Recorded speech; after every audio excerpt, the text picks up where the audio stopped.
Hi, this is Tony, and we're back on the bench. And this evening, I wanted to do another quick video here on just a small topic, but something that could easily be overlooked, I would say, when you're shopping for a spinning reel.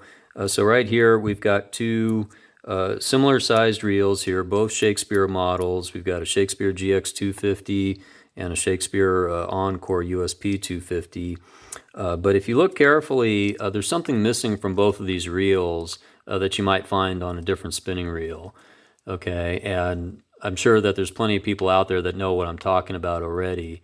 But if you look here closely, for those of you who don't know, there's no anti-reverse switch here. There's no anti-reverse lever. Okay, so you cannot put this into reverse here basically, and just be connected directly to the main gear and unwind it, if you're fighting a big fish, okay?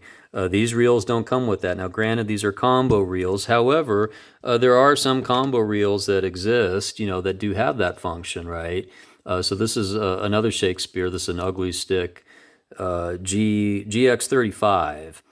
All right, and it's an older model, but it does have that anti-reverse lever right here, so you can unwind, if you're fighting a big fish and you don't want to burn up your drag, you can hit that anti-reverse, and that'll work for you. It's just one thing to note.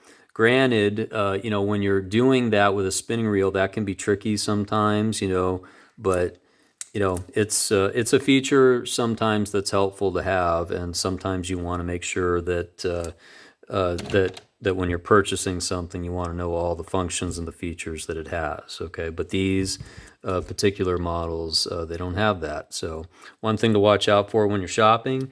Thanks again for watching. This is Tony with Back on the Bench. If you liked the video, please do give it a thumbs up. If you'd like to see more, please do subscribe. Make sure you hit the notification button. That way you'll know when there's more videos coming out. And we'll see you next time.